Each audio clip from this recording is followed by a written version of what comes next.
There are new bombshell claims today from royal insiders who say King Charles's cancer is incurable and he will likely die with the disease. The most unsettling royal stories do not always begin with an official announcement. Sometimes they begin with silence, a cancelled appearance, or a single unanswered question spreading faster than Buckingham Palace can respond. Now, dramatic claims about King Charles III's health are circulating again, but what has truly been confirmed and what remains hidden behind speculation? For viewers following the British royal family, the concern is understandable. King Charles III has been undergoing treatment for cancer, a reality first made public in 2024, and his health has remained one of the monarchy's most sensitive subjects. Prince William, the Prince of Wales, has previously spoken with unusual honesty about the strain created when both his father and Catherine, Princess of Wales, faced serious illness. He described that period as deeply difficult for his family, revealing how closely private fear and public duty had become intertwined. Yet the most important fact must be stated clearly. Buckingham Palace has not publicly confirmed a sudden tragic deterioration announced 5 minutes ago, and there is no verified statement showing that William and Catherine personally delivered such news. That distinction matters, because when concern surrounds a monarch, uncertainty can quickly be transformed into certainty by headlines, social media posts, and emotional commentary. The absence of confirmation does not remove public concern, but it changes the question entirely. The story, therefore, is not only about whether the king's condition has changed. It is about why every sign of vulnerability now seems to carry the weight of succession. Charles is not simply a father receiving medical treatment.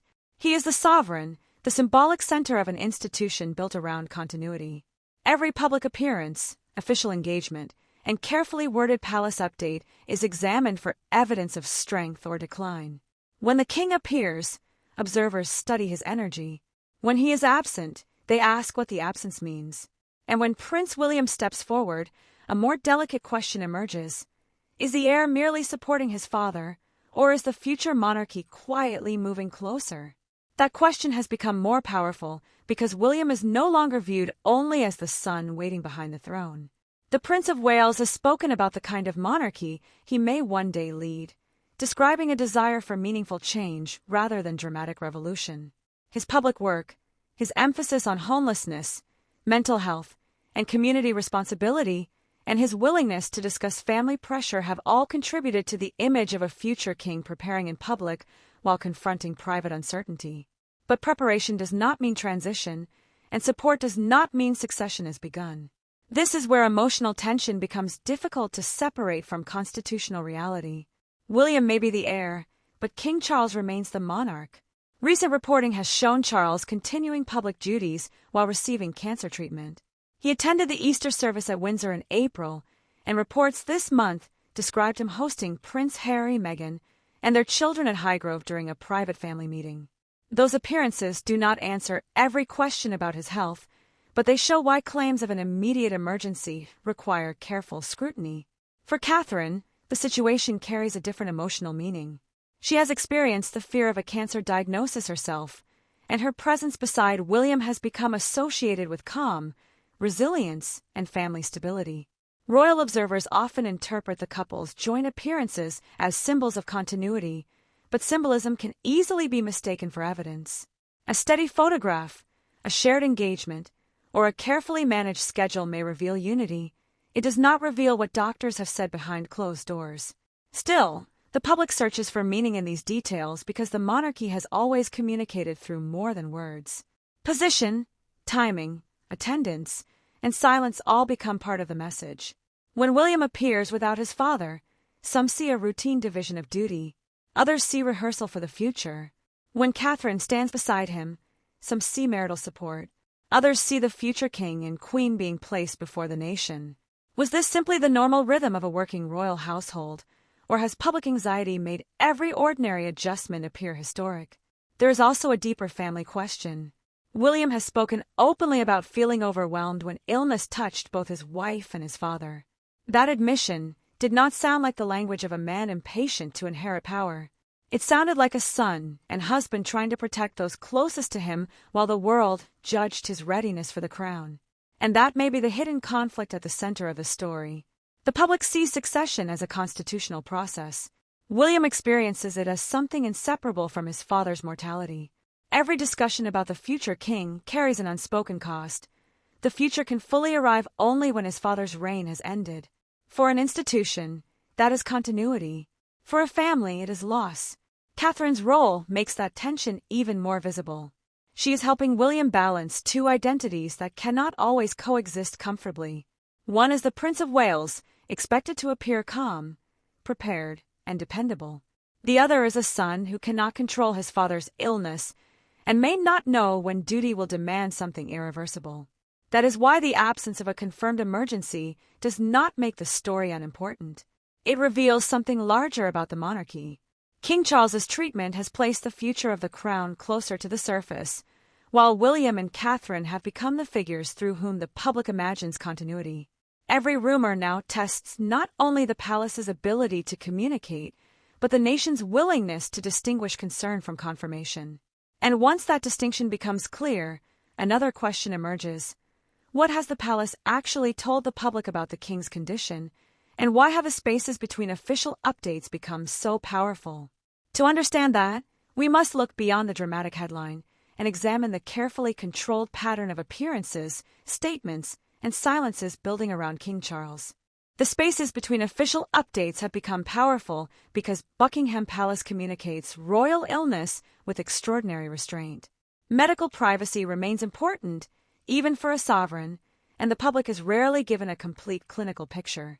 Instead, the palace confirms only what it considers necessary, whether treatment is continuing, whether engagements are changing, and whether the king remains able to perform his constitutional responsibilities. Everything beyond those boundaries is left open to interpretation. That controlled approach protects Charles as a patient, but it also creates a vacuum. Each appearance is treated as evidence. Every cancelled engagement becomes a warning, and even an ordinary adjustment to the royal diary can be interpreted as proof of something far more serious. The monarchy may intend to preserve calm, yet limited information can sometimes produce the opposite effect, particularly when dramatic headlines claim to know what has happened behind doors that remain firmly closed. The latest public evidence presents a more complicated picture than the suggestion of an immediate tragedy. On July 15, 2026, the king carried out engagements during a visit to the Isle of Man, where he met members of the public and responded warmly when an elderly veteran expressed concern for his health. Reports surrounding the appearance described his cancer treatment as continuing in a precautionary phase after a positive response.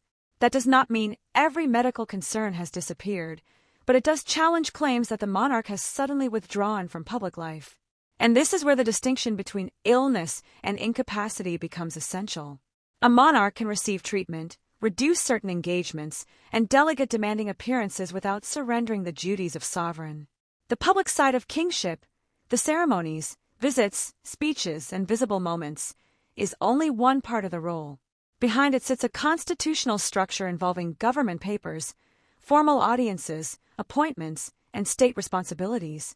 Unless the palace or government indicates otherwise, a lighter public schedule should not automatically be interpreted as a transfer of power. Yet royal visibility has always mattered because the crown depends not only on legal authority, but also on public confidence. People want to see that the monarch is present, informed, and capable of fulfilling the role.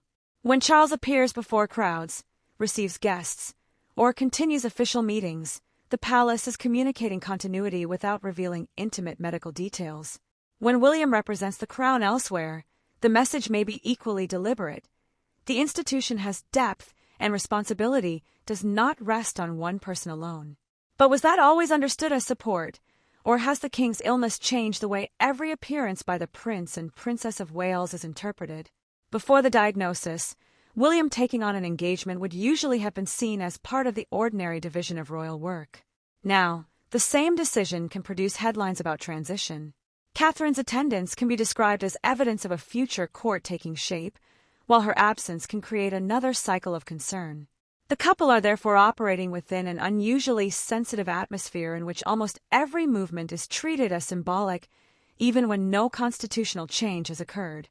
This places William in a position that is both powerful and deeply uncomfortable. He must demonstrate readiness without appearing eager. He must support his father without encouraging the impression that the reign is already ending. He must provide stability while resisting attempts to turn his family's anxiety into a public spectacle. The stronger he appears, the more some commentators describe him as a king in waiting. Yet any visible hesitation could invite questions about whether he is prepared for the responsibility ahead. Catherine faces a similarly delicate balance. Her own experience with cancer has given her public presence an emotional meaning that cannot be manufactured by palace strategy. When she stands beside William, viewers may see compassion informed by personal experience rather than ceremonial obligation.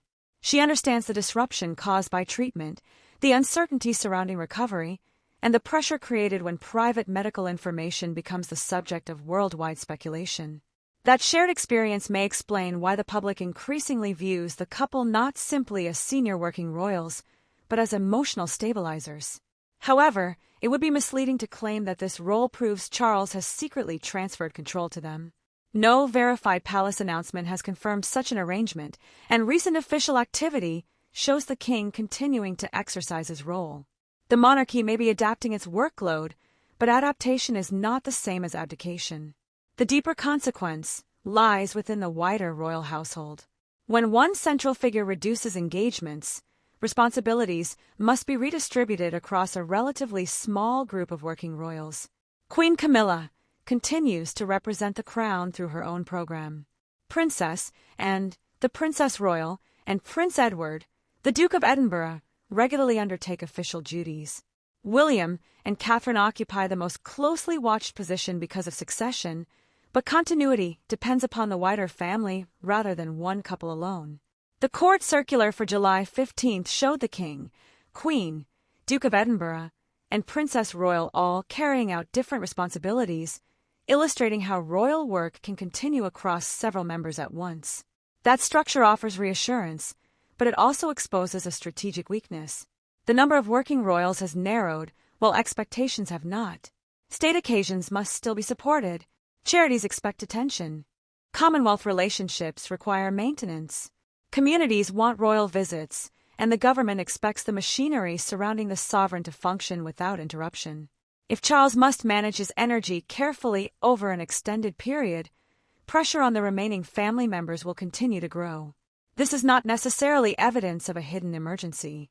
It is evidence of an institution being tested by age, illness, and a changing public environment at the same time.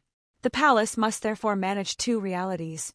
It must protect the king's dignity and medical privacy, while also convincing the public that nothing essential is being concealed. Too much detail would violate deeply personal boundaries. Too little could allow rumors to dominate.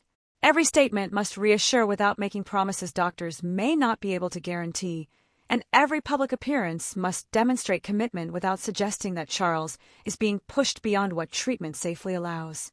That may be why William and Catherine's importance is growing even without a formal change of power. Their role is not to announce the end of the present reign, but to ensure the future feels stable enough that uncertainty does not become panic. The Prince of Wales represents constitutional continuity.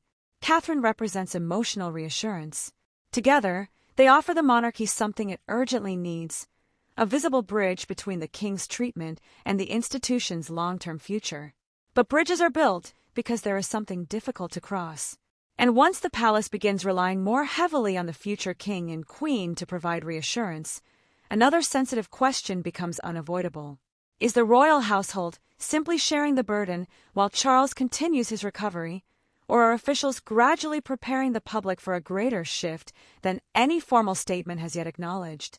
Because behind the careful schedules and measured appearances, the issue of preparation was beginning to move closer to the center of the story. Preparation was beginning to move closer to the center of the story, but preparation inside a monarchy does not necessarily mean that a transfer of power has begun. Royal households plan for uncertainty precisely so that uncertainty does not become crisis, and the British constitutional system contains formal protections designed to prevent illness, absence, or incapacity from leaving the crown unable to function. Those protections are far more structured than the dramatic headlines suggest.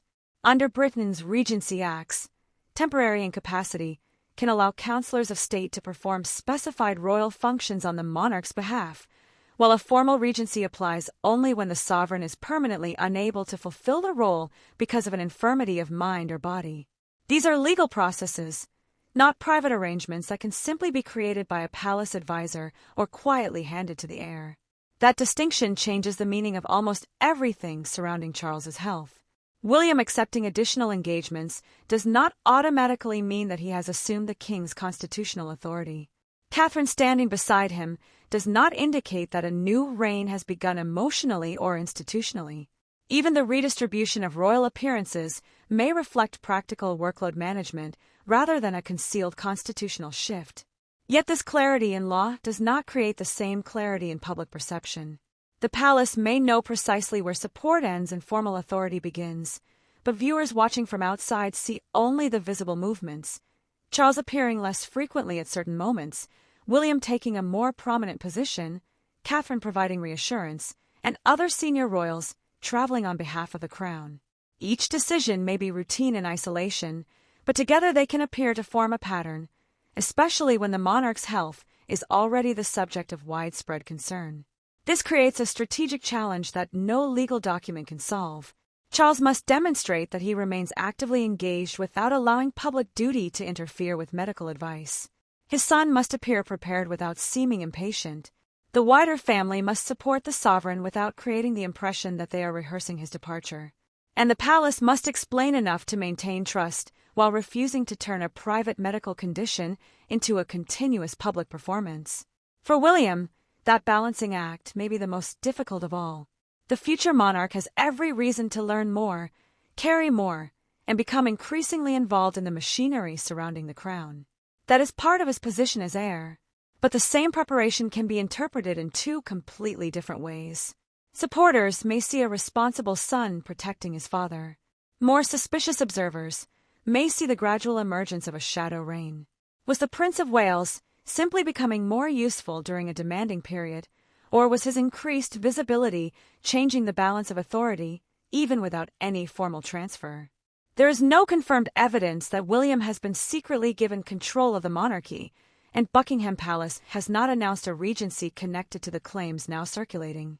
Recent official activity also complicates the picture. The court circular for July 15th recorded Charles receiving guests at Buckingham Palace while Queen Camilla, Prince Edward, and Princess and carried out separate responsibilities. Rather than showing an institution suddenly centered upon William alone, the record showed royal work being distributed across several members of the family. But that distribution reveals another pressure beneath the surface. The modern royal household depends upon a comparatively limited number of working royals. When the king must protect his energy, even temporarily, the effect moves outward. Queen Camilla's program becomes more significant. The Princess Royal's demanding schedule carries greater institutional value. Prince Edward's ability to represent the sovereign abroad becomes more important. William and Catherine attract the most attention because of the succession, but they are only part of a wider structure being asked to absorb uncertainty without appearing unsettled. That may explain why every member of the family appears to be operating under a different form of pressure. Camilla must support her husband while continuing to represent the institution publicly. Her position is emotionally central but constitutionally different from William's, which means concern for Charles does not translate into authority over the succession. Anne's reputation for duty makes her a natural source of continuity, yet her role is to strengthen the present reign rather than compete with the future one. Edward can carry responsibilities on the king's behalf, but his visibility does not provoke the same succession debate that follows his nephew. Catherine occupies perhaps the most unusual position. She holds no constitutional power simply because she is married to the heir, yet her influence over public confidence can be considerable. Her appearance beside William may calm viewers who associate the couple with stability, family, and the next generation. That makes her symbolically powerful even when the legal structure remains unchanged. The result is a monarchy operating on two levels. On one level, there is the formal institution, protected by legislation, procedure, and clearly defined constitutional roles. On the other, there is the emotional monarchy experienced by the public, where gestures, absences, photographs, and family relationships can carry more immediate force than legal language. History explains why the first level is so carefully protected. Britain's modern arrangements were shaped to prevent royal incapacity from becoming a political battle, and although councillors of state have often performed royal functions, a full regency has not been required in the United Kingdom for more than 2 centuries. That rarity matters. A regency would not be a minor diary adjustment or an informal decision behind palace doors. It would represent an unmistakable constitutional development. And this is where the dramatic claim that William and Catherine had suddenly confirmed tragic news begins to encounter a serious contradiction. An event important enough to change the monarchy's constitutional direction would leave more than emotional language behind it. There would be an official statement, a legal mechanism, a government response, or a visible alteration in the king's role. The institution is designed to create continuity, but it is also designed to create a record. So why did the claim feel believable to so many people before that record appeared? Part of the answer lies in the speed of modern royal commentary. The words 5 minutes ago transform uncertainty into urgency. They encourage viewers to react before checking whether the announcement exists, whether William actually spoke, or whether Catherine was involved at all. Genuine concern about Charles then becomes attached to a development that may never have occurred in the form being described. But even that does not explain the most sensitive part of the story. Because one detail in the official timeline was beginning to challenge the entire narrative, not merely the suggestion that the palace had concealed something, but the claim that William and Catherine had delivered the tragic confirmation in the first place. And once that detail is examined, everything surrounding this supposed announcement begins to look very different. The detail that changed the story was not hidden in a confidential briefing. It was visible in the public record. At the very moment dramatic claims suggested that William and Catherine had confirmed a devastating decline, King Charles was still being seen performing royal duties and responding personally when concern was expressed about his health. On July 15th, during a visit to the Isle of Man, the king attended several engagements and spoke warmly with a 104-year-old veteran who told him that people remained worried about him. Reports described Charles's treatment as continuing, but indicated that it had moved into a precautionary phase following a positive response. That appearance did not prove that the monarch faced no medical difficulties. Cancer treatment can be demanding, unpredictable, and deeply private. But it created a direct contradiction with the idea that a sudden tragedy had just been formally announced by the Prince and Princess of Wales. If such a declaration had truly been made, it would have transformed the royal agenda and produced an immediate response from government, broadcasters, and the wider Commonwealth. Instead, the supposed announcement existed mainly through emotional retellings, while the king's documented activities presented a more measured reality. This was the turning point, because the central conflict was no longer simply about Charles's condition. It became a conflict over who had the authority to define that condition for the public. Buckingham Palace has always tried to control the boundary between legitimate public interest and medical privacy. When the king's cancer diagnosis was disclosed in February 2024, the palace confirmed the illness and treatment while withholding the specific type of cancer. Charles temporarily stepped back from public-facing engagements but continued constitutional work. The statement was limited, yet clear enough to establish what had been confirmed and what had not. The claim now circulating followed a different pattern. It borrowed the language of official urgency without providing the evidence that normally accompanies a genuine royal development. It placed William and Catherine at the center of an announcement they had not publicly delivered, then used their established image as steady future leaders to make the story feel convincing. The technique worked because it combined 3 real sources of anxiety: the king's cancer, William's position as heir, and Catherine's own experience of illness. That combination created consequences for all 3 figures. For Charles, exaggerated accounts risk reducing a living monarch to a symbol of approaching succession. Every engagement can then be interpreted not as service, but as evidence of how much strength he has left. The difference between acknowledging vulnerability and prematurely narrating the end of a reign is enormous. One invites sympathy. The other quietly removes agency from the person whose health is being discussed. For William, the danger is different. False claims can make him appear to be speaking with authority he has not claimed, announcing decisions that have not been made, or standing at the edge of a throne while his father remains active. The Prince of Wales must already navigate the difficult space between readiness and loyalty. Attaching his name to an invented declaration distorts that relationship, turning responsible preparation into the appearance of accelerated succession. Catherine's inclusion makes the story more persuasive, but also more troubling. In 2024, speculation surrounding her absence grew rapidly before she revealed that she was undergoing cancer treatment. Public distrust and relentless theories showed how quickly curiosity about royal health can lose sight of the human being at its center. To use her image, now as proof of another unverified medical tragedy, risks repeating the same mistake. And if that pattern continues, what happens to public trust when a genuine palace announcement finally arrives? That question creates pressure for the royal household. Responding to every false claim could give unreliable stories greater visibility and trap officials in an endless cycle of denial. Remaining silent, however, allows dramatic narratives to gather emotional force. The palace must decide when misinformation becomes serious enough to challenge, particularly when it involves the monarch's health, the heir's authority, and the implied beginning of a constitutional transition. The decision is not merely about reputation. Royal communication supports institutional stability. Governments, Commonwealth realms, charities, broadcasters, and the public all depend upon reliable signals when a sovereign's capacity is genuinely affected.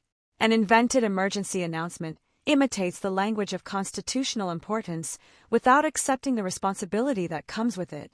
Some viewers may ask whether the title is simply dramatic storytelling rather than a literal claim. But the phrase 5 minutes ago does more than create suspense. It signals immediacy. The words confirms tragic news signal verification. Placing William and Catherine's names beside that claim suggests the information came directly from the future king and queen. When none of those elements can be substantiated, emotional framing becomes more consequential than ordinary commentary. The public reaction also reveals a deeper vulnerability within the monarchy's future image. William and Catherine have become so closely associated with continuity that their faces can make almost any succession story appear plausible. This demonstrates their symbolic strength, but it also exposes how easily that strength can be used to manufacture official authority. The more trusted they become, the more damaging a false statement attributed to them may be. Charles's recent public activity, therefore, did more than contradict one dramatic headline. It exposed the widening gap between the monarchy as it is officially operating and the monarchy being constructed through speculation. One is cautious, procedural, and restrained. The other moves through urgency, imagined emotion, and conclusions delivered before evidence. But the final meaning cannot be found only by declaring one claim unconfirmed. The more difficult question is why audiences were prepared to believe it so quickly, and what that willingness reveals about confidence in Charles's health, William's growing role, and the future the public already seems to be anticipating. Because the real consequence was not merely that a questionable announcement circulated. It was that, for a moment, millions may have felt the succession had already begun. That momentary belief that succession had already begun may be the most revealing part of the entire story. Not because it proves that King Charles III is preparing to leave the throne, and not because Buckingham Palace has confirmed any sudden tragic development, but because it exposes how closely the public now associates uncertainty around the king with the rising presence of William and Catherine. The monarchy has always depended upon continuity, yet continuity is most effective when it feels natural rather than forced. The heir must become familiar without appearing impatient, while the sovereign must remain visible without being expected to deny the realities of age, illness, or treatment. In ordinary circumstances, that balance develops slowly across years of ceremonies, responsibilities, and carefully managed transitions. Charles's health has changed the emotional atmosphere surrounding that process, making every movement toward the future feel more immediate than it may actually be.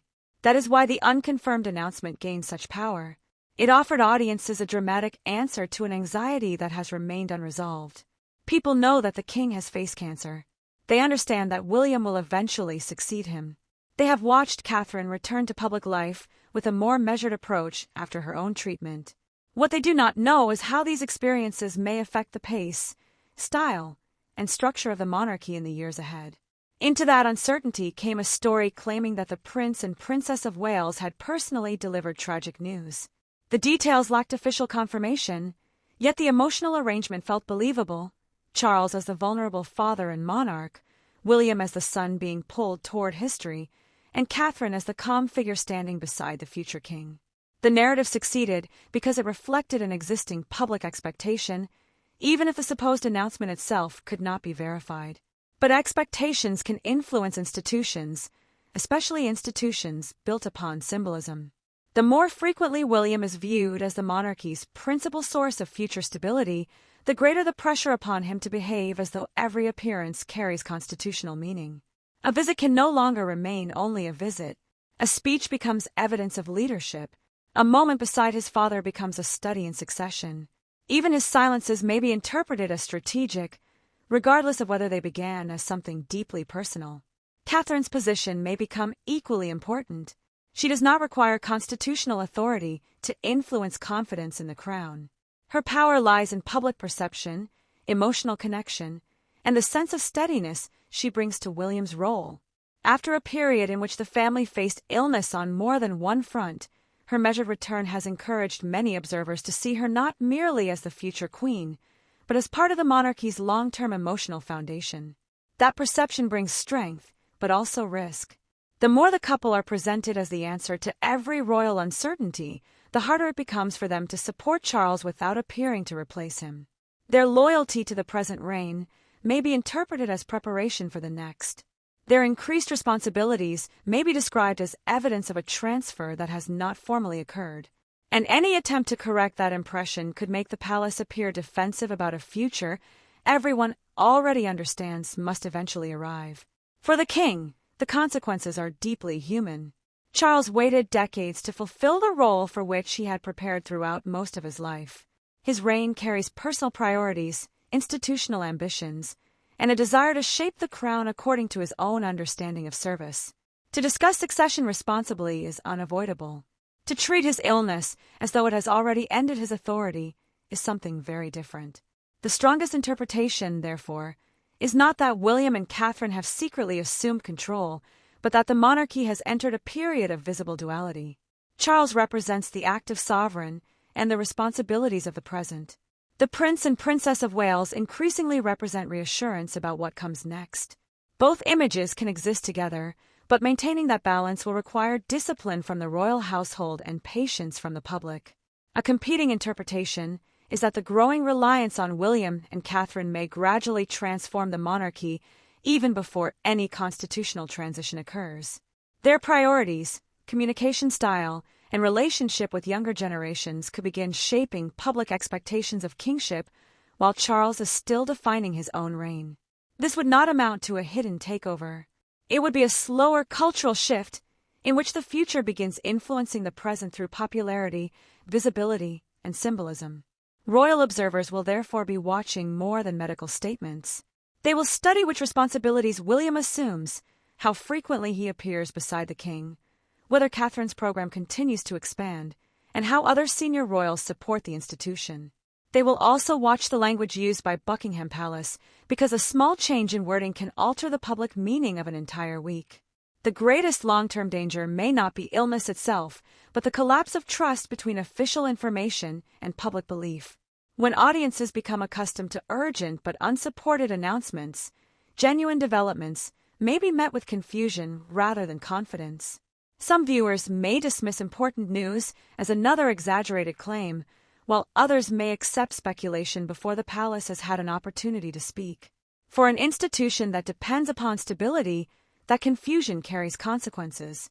The crown cannot control every rumor, but it must remain the most trusted source when events truly matter.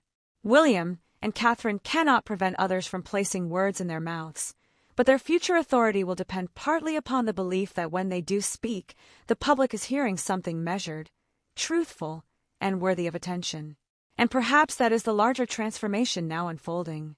The next chapter of the monarchy will not be shaped only by succession law, ceremonial tradition, or the moment a crown passes from one sovereign to another. It will also be shaped by information, who controls it, who believes it, and whether emotional urgency is allowed to outrun the truth. So what do you think? Was this simply an unconfirmed royal claim built around genuine public concern, or does its rapid spread reveal that many people already see William and Catherine as the emotional center of the monarchy's future. Share your thoughts in the comments below. And if you have enjoyed this full documentary journey through the pressures, loyalties, and changing power surrounding the royal family, subscribe to the Prime Expedition and turn on notifications so you never miss our next royal investigation. Because the future of the crown may one day be announced from a palace balcony, but long before that moment arrives, it is already being imagined in the silence between official words.